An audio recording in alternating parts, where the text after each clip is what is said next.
Hello, and welcome to the last Anyline Anytime interview of 2020. Thank you all so much for the support up to this point. We can't wait to bring you more great episodes in 2021, but we're very much looking forward to having you on this episode where we look back on the 2020 that was, as challenging as it was, but there are many highlights which we're going to be discussing today. In studio, we are very honored to have our very own CEO, Lukas. Lukas, thank you so much for joining me.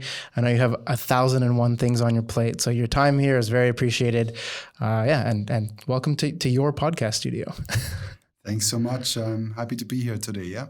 Great. So obviously, looking back at the year that was, let's go back 12 months to the start of 2020, perhaps the end of 2019. We were riding a massive high. Series A had just come through.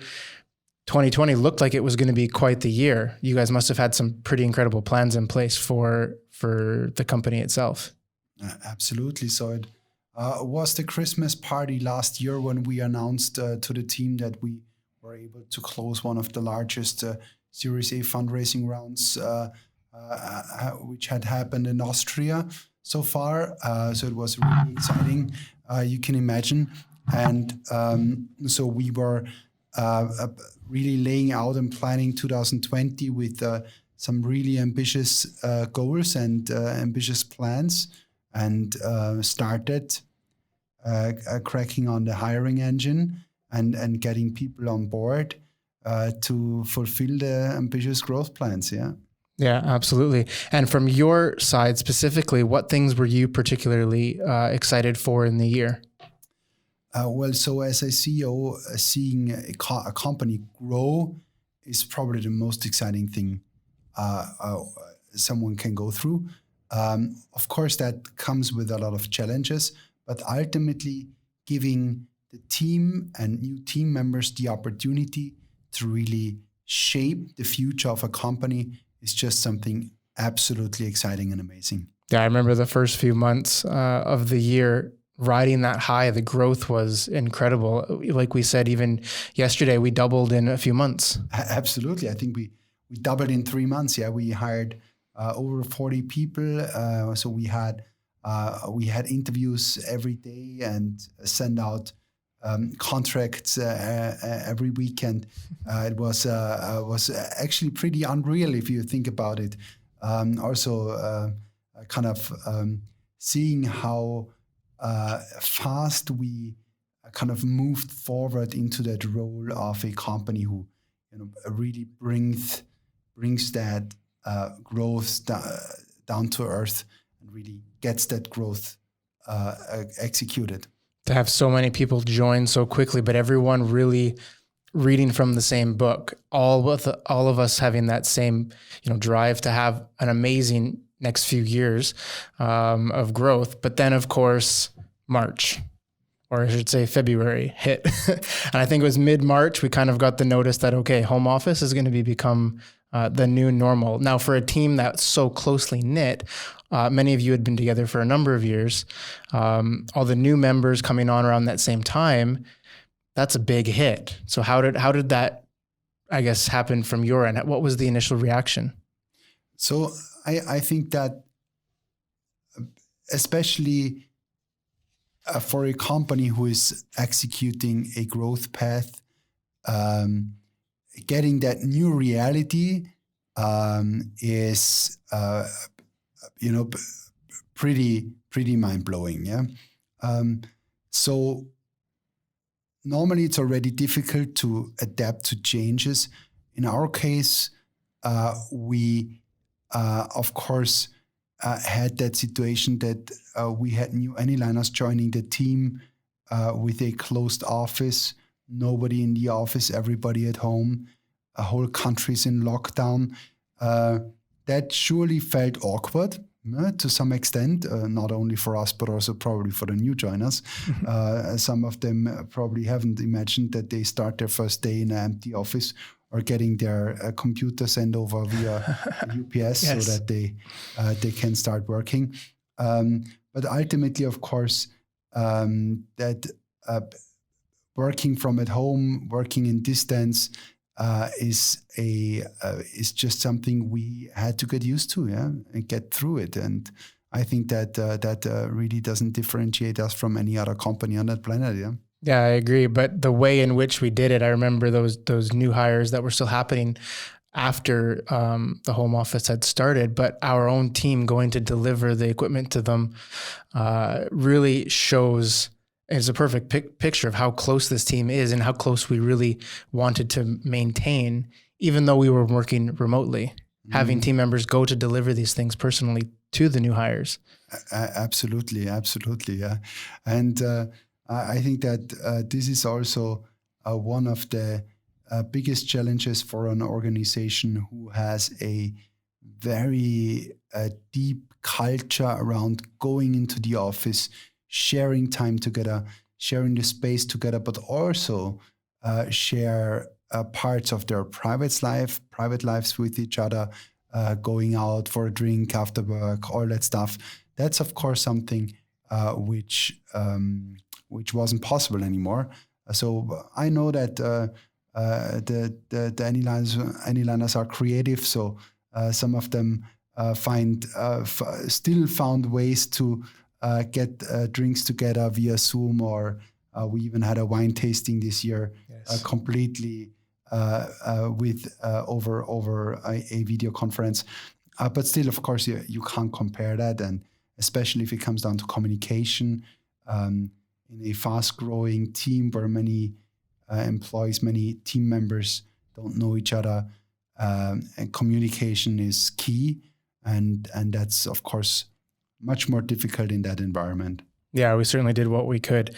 Now, turning a little bit of the page and looking at the roadmap, obviously when the year began, you and the team obviously had a certain roadmap of the products and the industries we wanted to go after. This made things take a pretty large pivot, and we had some great news pieces and some great articles come out about that pivot. But can you share just a little bit of the decisions that went into that and what made us take our current roadmap and really make it more relevant to the world climate? Absolutely. So, of course, for a company like Anyline, with a really strong focus on digitalization and automation, and a strong focus on data capturing, the new reality made it very clear that the path we are on is the right path. And what it also made clear is that in certain areas, we will even have a much faster and much more powerful go-to-market opportunity than we had in the first quarter. So there was a lot of positive vibes, a lot of excitement, a lot of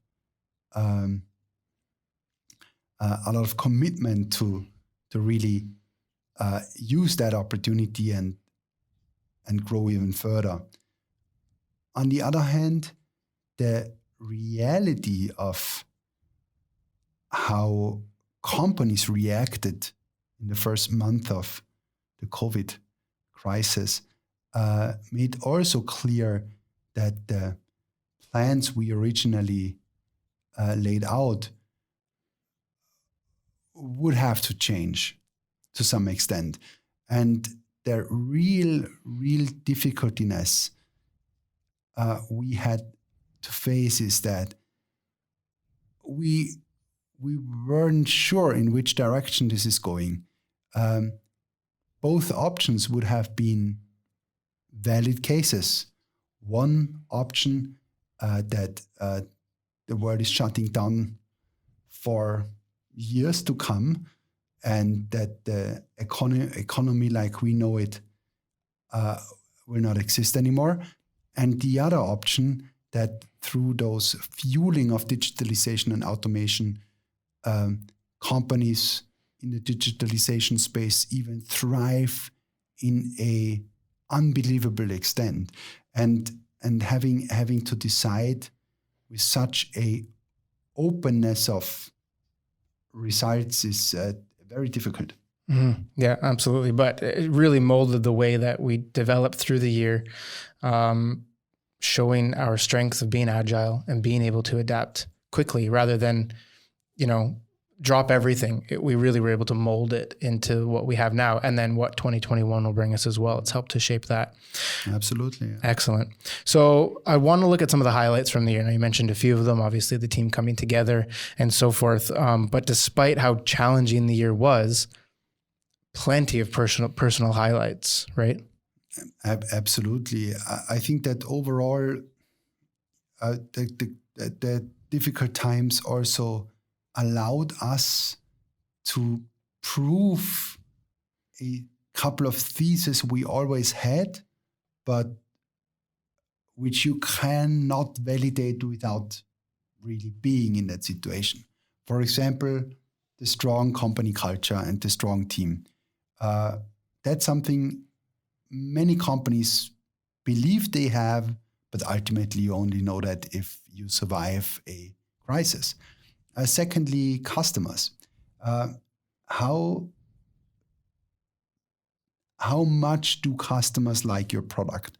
How much do customers need your product? To which extent do they want to continue to be part of the story of your product? You cannot validate that to that extent as you can do it in a crisis.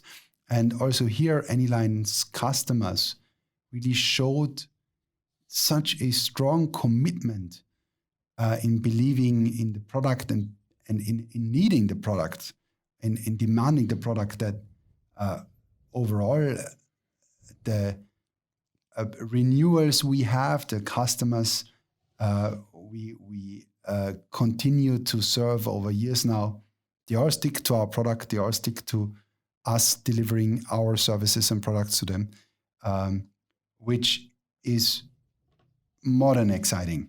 It's just the best way to describe what we are doing here at Anyline. Our customers believe in our product and we have that validated. And if I get one thing out of that crisis, it's that we now have it validated in numbers that our customers love our product. Yeah, it really gives us the assurance that we're headed in the right direction, and that really filters down to every level of the team. Absolutely. Yeah. Yeah. And that's what keeps those highlights going. So we did ask the team to share some of their personal highlights because obviously we can speak about ours or from the top level, but to hear them specifically, I think is very, very cool. So we have a few that I'd like to share. So if you want to just go ahead and throw on those headphones so you can hear them as well. The first one we have is from Christina, obviously our CXO. We had her on the podcast a few episodes ago, but she wanted to share some of her highlights about the team coming together. My personal highlight for 2020 is how we came together to overcome the effects of the pandemic. It was a very hard year for a lot of people and a lot of companies, and I'm very proud to be part of Anyline because we really took care of each other. We made sure that even working from home, we are efficient for the benefit of the company, but that we are healthy and we maintain our company culture and our Anyline team spirit. So just like you were saying, really the company culture coming through to more than just a particular group of people, but to many people. I think there was a resounding trend with that type of message that came through. Absolutely. Which is great to hear. Great. So we have another one coming to us from Boston. Ian, of course, part of the Boston sales team. He wanted to send a note as well. My highlight is starting my new career at Anyline Inc. in February. And then shortly thereafter, my trip to Vienna for the first time being in Austria, also in Vienna, and getting to meet everyone during the sales convention. Learned a lot, super fun, great to meet everyone. And that's my 2020 highs. Brilliant. So of course, going across the Atlantic, we had Boston come online at the end of last year. So it's great to know that team growing, but really feeling part of the team, which, maybe the remote made easier because everyone is remote. So Boston is connected to us just the same. Yeah, absolutely. And gosh, oh my God, it feels like a dream to think about flying to Austria. I think you were probably the last of us on a plane, so that's not bad. And from the customer side, obviously Alex, one of our senior sales team members, he wanted to send a note about his personal highlight on a recent deal. Hi there. My highlight of the year surely was the signing of the Motorola contract. I love the simplicity to Alex.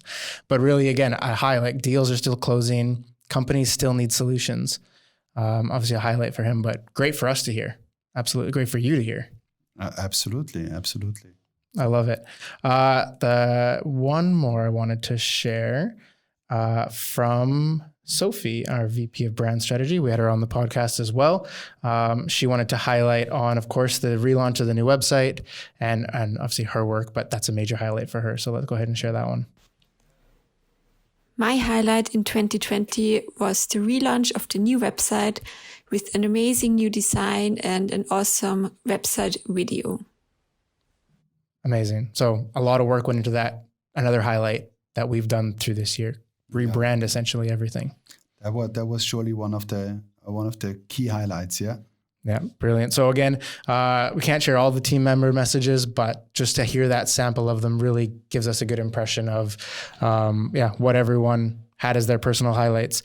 So I guess putting 2020 behind us, looking to 2021, obviously everything seems very uncertain, but I guess looking at your personal expectations, what have you put on your shoulders for the next year? So I think I'll have to say, I don't think that 2021 will be so uncertain anymore. We already see that uncertainty really is not the key problem in 2021 anymore. What will be kind of a huge challenge is to find its way as a team to overcome the new reality and the changes of the new reality to again thrive in the space of business. We now are all in home office. We now are all working under those more or less soft or hard lockdown situations. Many people have now a complete different life than we had before. Let's take me as example. In the first quarter, I was traveling to the US 3 times and I was in a plane for over 200 hours.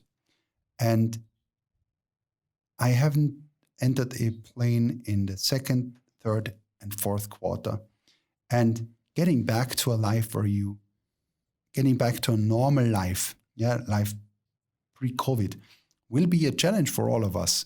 And I think that it's what will make 2021 a very remarkable year is that if people have to get back to their offices without wearing pajamas, and need to prepare again for going to work and really do all that stuff we did before, and I think that that's going to be a challenge to get back to that life, at least to a certain extent. And besides that, of course, we know what the plan is. We know what we want to achieve. We know what our vision is. And yet again, every year, it's the same challenge to really get that to every Anyliner and really give every Anyliner that picture where we want to be at the end of 2021. Absolutely, that adaptability and really, I guess, having as open of a mind as possible heading into the year. Yeah. And being prepared for, again, what could be thrown at us, but we have a good plan in place. I certainly look forward to having this discussion with you at the end of 2021 and hopefully many, many more highlights. So, and we'll decide what to wear when we all come back to the office formally. No PJs. Hopefully, just what they say, hopefully no pajamas. Yeah. Pajama Fridays. We could start that. Great. Well, a really great highlight of the year. Again, thank you to the team for sending their messages through. Lukas, thank you so much for being here. Really, really appreciate the look back at the year that was. We can officially leave it behind and move ahead with our heads held high. And I'm excited for what the year brings. I think there's lots of potential on the year. Me as well. And thanks so much, Marc, for all the hard work. Brilliant. And to everyone watching, thank you so much for joining us today. Hopefully you're able to have your spirits lifted heading into the next year. It's been so great having you with us today. No matter what you've gone through in the last year, the challenges, the potential opportunities, you should be proud of yourself. We've all made it through something we never saw coming. And we really, really hope that you go into 2021 with your head held high, ready for even more great success and more highlights. So we will see you in 2021 for a brand new episode in 2 weeks. Wishing everyone a fantastic rest of your holidays. Have a great new year. Be safe, stay happy, stay healthy. We'll see you on the next episode.